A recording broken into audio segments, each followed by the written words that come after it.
জাহাঙ্গীর স্যারের অঙ্ক ক্লাসে আপনাকে স্বাগতম।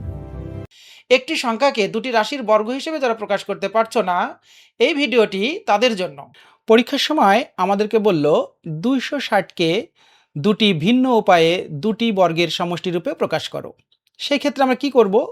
আমরা প্রথমে নিব 1 স্কোয়ার। আমরা করে করে দেখব যে কোনটা কোনটা করলে হয়। হ্যাঁ, তো প্রথমে আমরা 1 স্কোয়ার নিচ্ছি। দেখো 1 স্কোয়ার করলে হবে 1। আমরা কি করব? এই যে আমাদের যে সংখ্যাটি দেওয়া আছে 260, এখান থেকে আমরা ওই একটা বিয়োগ করে দেব। এটা 1 বিয়োগ করে দিলে হবে আমাদের 259। এখন আমরা এই অঙ্কটা করতে গেলে অবশ্যই ক্যালকুলেটরের হেল্প নিব। ক্যালকুলেটরে যদি আমরা 259কে বর্গমূল করি তাহলে দেখা যাবে যে একটা দশমিক অঙ্ক এসে যাচ্ছে, দশমিক সামথিং আসবে। তাহলে এটা পূর্ণবর্গ না, তাহলে আমরা এই সংখ্যাটা নিতে পারবো না। এখন যদি আমি 2 এর স্কোয়ার করি তাহলে 2 দুগুণী 4। 260 থেকে যদি আমরা 4 বিয়োগ করি তাহলে মান আসবে 256। এখন যদি আমরা ক্যালকুলেটরে 256কে বর্গমূল করি তাহলে ক্যালকুলেটরে মান দেখা যাবে 16। অর্থাৎ 16 স্কোয়ার করলে 256 হয়। তাহলে আমরা একটা পেয়ে গেলাম যে 2 স্কোয়ার এবং 16 স্কোয়ার, 2 স্কোয়ার যোগ 16 স্কোয়ার করলে 260 হবে। এখন আমাদের যেহেতু দুটো বের করতে বলছে, আমরা পরবর্তীটাকে খুঁজবো এবার। সেমভাবে আমরা পর্যায়ক্রমে করতে থাকবো, 3 স্কোয়ার, 4 স্কোয়ার, এভাবে করে করে। তাহলে 3 এর স্কোয়ার করলে কি হবে? 3 3 9। 260 থেকে এবার আমরা বাদ দিব 9। 9 যদি আমরা বাদ দেই তাহলে আমাদের আসবে 251। কিন্তু 251 পূর্ণবর্গ নয়।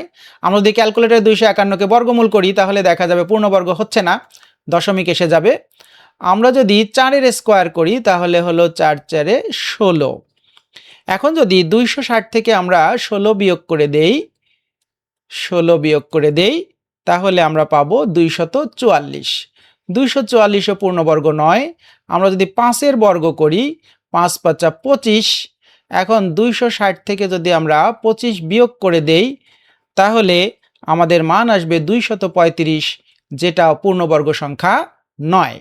আমরা যদি এবার 6 এর স্কোয়ার করি, 6 ছক 36। দেখো 260 থেকে আমি 36 বিয়োগ করে দিচ্ছি। 36 বিয়োগ করলে আমাদের মান আসবে 224। এটাকেও আমরা ক্যালকুলেটরে যদি বর্গমূল করি কোনো পূর্ণ সংখ্যা আসবে না, দশমিক আসবে। আমরা যদি 7 এর স্কোয়ার করি তাহলে আমরা পাবো 7 7 49। 49 আমরা 260 থেকে 49 বাদ দিব। যদি বাদ দেই তাহলে আমাদের থাকে 211। 211 আসলে পূর্ণবর্গ সংখ্যা নয়। তাহলে এবার আমরা করব 8 এর স্কোয়ার। যদি আমরা 8 এর স্কোয়ার করি তাহলে এটা আসবে 64। এখন যদি আমি 260 থেকে 64 বিয়োগ করে দেই তাহলে আমার মান আসে 196। এখন যদি আমি ক্যালকুলেটরে 196কে বর্গমূল করি তাহলে মান আসবে 14, পূর্ণ সংখ্যা। অর্থাৎ 14 স্কোয়ার লিখতে পারবো আমি। তাহলে আমরা কি পেলাম? 2 স্কোয়ার এবং 16 স্কোয়ার যোগ করলে 260 হবে এবং 8 স্কোয়ার এবং 14 স্কোয়ার যোগ করলে 260 হবে। সুতরাং আমরা দুটি ভিন্ন উপায়ে দুটি বর্গের সমষ্টি বের করতে পারলাম।